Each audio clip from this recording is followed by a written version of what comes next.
Physios, welcome to my YouTube channel Believe in Therapy. I am Neha. In today's we are discuss about PT management of scoliosis. तो आज हम पढ़ने वाले हैं स्कॉलिसिस के बारे में। जनरल इंट्रोडक्शन समझ लेते हैं। स्कॉलिसिस एक्चुअल होता है क्या means lateral curvature of the spine in upright position. तो अपराइट पोजिशन में एक लेटरल कर्वेचर फॉर्म हो जाता है जो कि मोस्ट कॉमन थोड़े रीजन पे देखने को मिलता है। तो जो लेटरल कर्वेचर होता है उसका जो एंगल होता है वो 10 डिग्री एंगल से एक्सिस है, तो मीन्स यस वो स्कॉलियोसिस है। तो स्कॉलिसिस होता है, there are two types of scoliosis, structural scoliosis and non structural स्कॉलिसिस।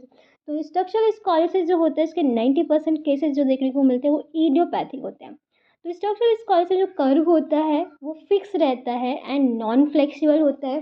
यदि लेटरल या साइड बेंडिंग पेशेंट कर रहा है तो जो कर्वेचर है वो करेक्ट नहीं होता है।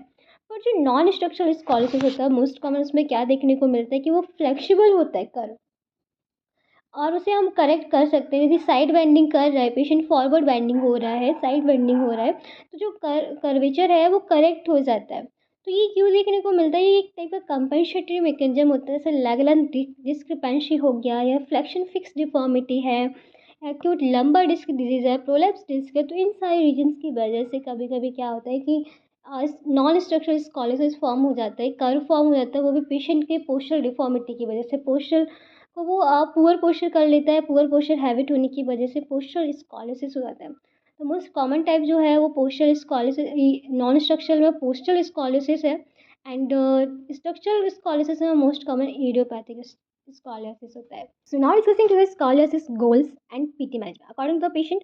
हम गोल सेट करते हैं, improve quality of life, prevent respiratory dysfunctions, decrease disability and dysfunctions, promoting psychological well-being, prevent muscles tightness or contracture formation, strengthening weak muscles and train muscles endurance। तो ये सारी चीज़ें हम पीटी मैनेजमेंट का करेंगे क्योंकि ये पेशेंट की प्रॉब्लम्स होती है। तो जो स्कॉलियोसिस कर्व होता है, हम यहाँ पे दो टाइप से उसका मैनेजमेंट करेंगे। यदि जो कर्व है 40 डिग्री एंगल से कम है तो उसका मैनेजमेंट कैसे करेंगे, और 40 डिग्री एंगल से ज़्यादा है तो उसका मैनेजमेंट कैसे करेंगे।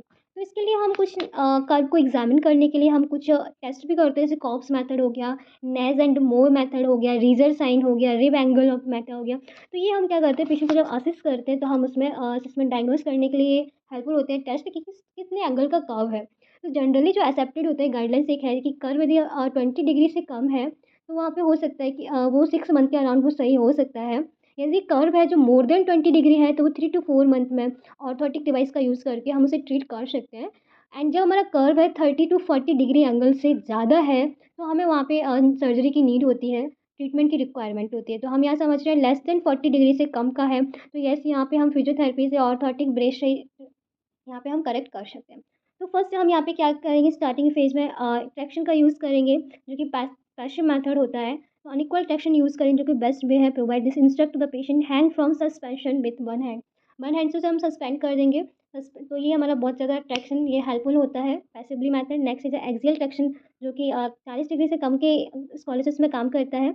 With the patient in a supine position, traction is giving along the direction of the leg and pelvis, while one physiotherapist while counter traction is given by another physiotherapist in opposite direction along the chin and occipits, they help to obtain the correction।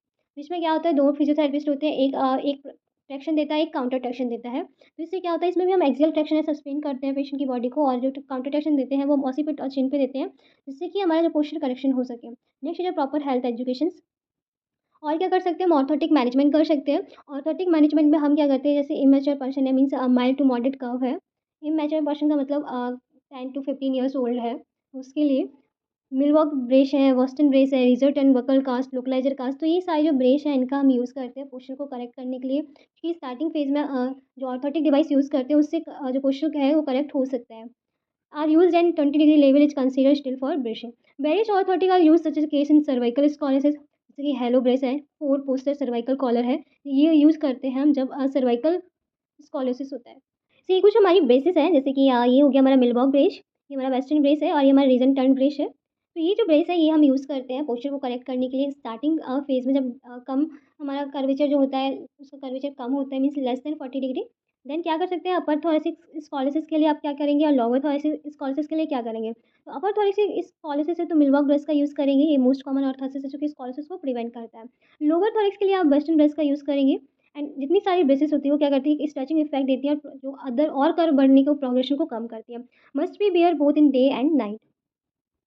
Next जो breathing exercise to prevent respiratory complications. क्या होता है जब curvature होता है तो उससे क्या होता है हमारे लंग्स में प्रेशर पड़ता है और हमारी ब्रीदिंग एक्सरसाइज पे बहुत ज़्यादा इफेक्ट पड़ता है। तो पेशेंट को ब्रीदिंग एक्सरसाइज तो आपको कराते ही रहना है।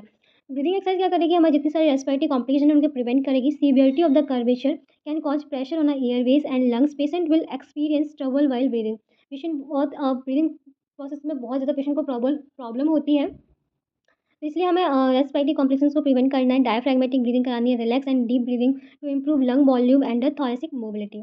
पोस्चर ड्रेनेज कराना है, vibration, clapping, clear lung feel, soft tissues mobilization, aim for improving effect of intercostal and diaphragm. तो ये सारी एक्सरसाइज आपको कराते रहना है, ये कि बहुत ज़्यादा इंपॉर्टेंट होती है। टू इंक्रीज एंडोरेंस, एंडोरेंस को बढ़ाने के लिए लो टू मॉडरेट इंटेंसिटी हम एरोबिक एक्सरसाइज कराएंगे, क्योंकि एंडोरेंस को बढ़ाने के लिए हमेशा हम एरोबिक एक्सरसाइज ही सजेस्ट करते हैं, लाइक जैसे वॉकिंग है, स्विमिंग है, जॉगिंग है, should be in the exercise resign at least 20 to 30 minutes in a day.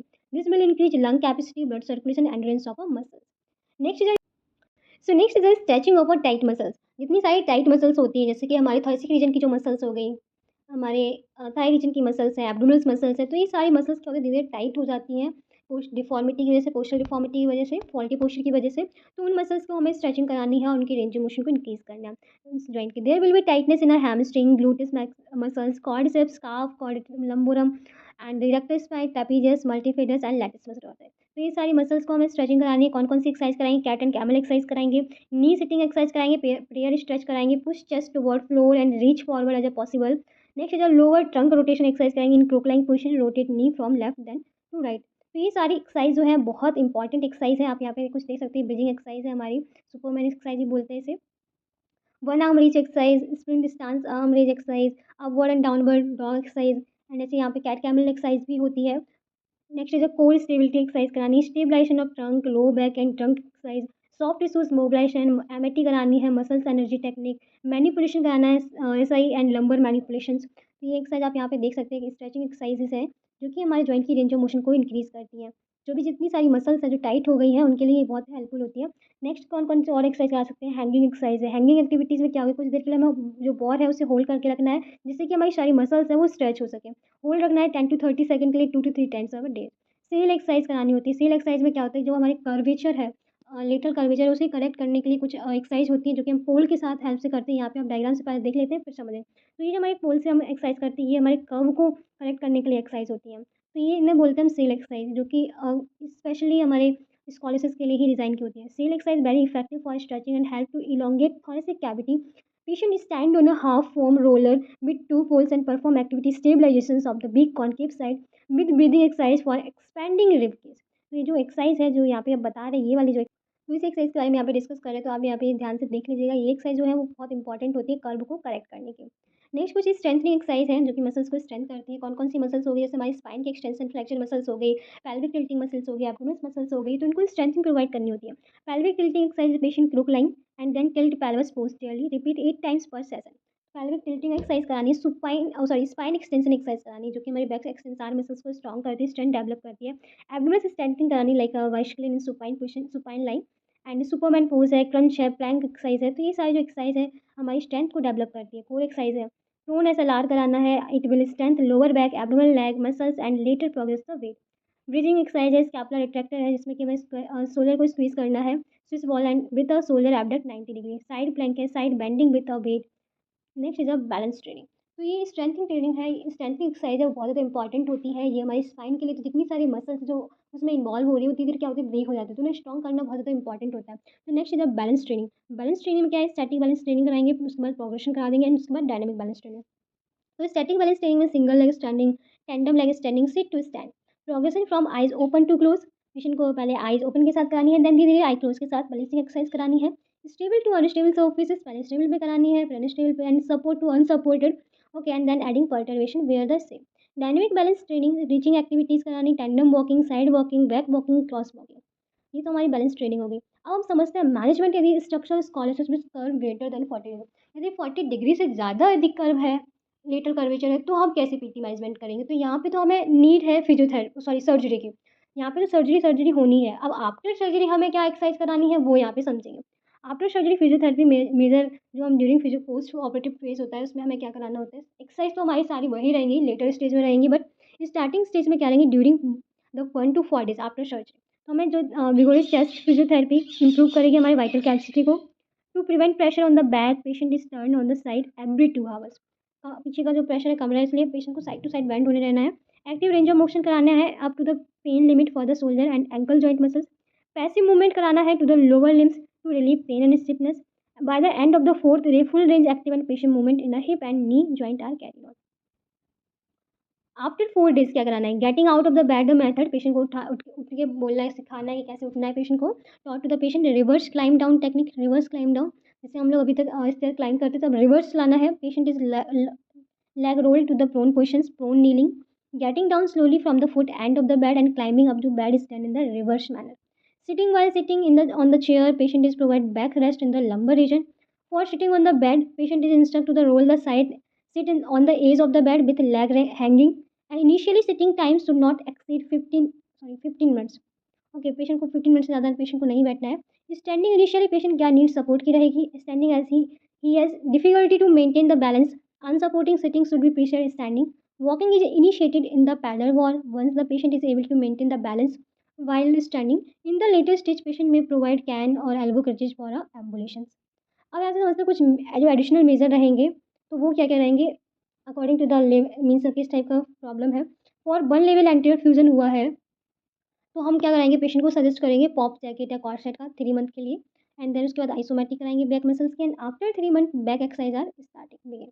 For 2 level anterior fusion कराए सर्जरी में तो हम फिर भी इमोबलाइज रखने के लिए पॉप जैकेट 3 मंथ के लिए, आइसोमेट्रिक बैक मसल्स के, after 3 month back exercise are begin. हमारा एक रिजाइम है जो कि फ्यूजन के लिए है, जो सर्जरी के टाइम फ्यूजन होता है। तो पोस्टीरियर फ्यूजन हुआ है तो उसके लिए हमें स्टार्टिंग में इमोबलाइज रखना है 6 मंथ के लिए, कॉर्सेट पॉप जैकेट का यूज़ करना है, हिप स्पाइकर का यूज़ करेंगे if L5 S5 joint are fused, and combined anterior posterior fusion दोनों का ही एक साथ है तो आपको कैसे leg rolling later table tilt activity pop jacket corset 6 month के लिए। If anterior and posterior fusion is done with a gap for 2 weeks, पहले एंटीरियर फ्यूजन करा दिया फिर 2 वीक के बाद पोस्टीरियर फ्यूजन कराया गया, तो आप क्या एक्सरसाइज कराएंगे। Hydrotherapy suitable as a consider muscles weakness, rest of the measure is same as a mention earlier, और रेस्ट है और ये इमोबिलाइजेशन है वो सेम रहेगा 6 मंथ के लिए। कोई भी जैकेट या कॉर्सेट का ब्रश का यूज़ करना है जिससे कि पेशेंट का इमोबिलाइज रहे, क्योंकि सर्जरी हुई है, सर्जरी में क्या हुआ है कि हमारे जो वर्टिब्रा है उनका फ्यूजन किया गया है। ओके, तो ये हमारा हो गया एक एडिशनल मेजर। तो आई होप आप समझ गए होंगे स्कॉलरशिप का जो पीटी मैनेजमेंट है कितना इंपॉर्टेंट है, कितना ब्रॉड है। तो वीडियो आपके लिए हेल्प करे तो प्लीज़ वीडियो को लाइक करें, चैनल को सब्सक्राइब करें। कोई भी क्वेरी होती है तो कमेंट बॉक्स में कमेंट करके पूछ सकते हैं। Thank you.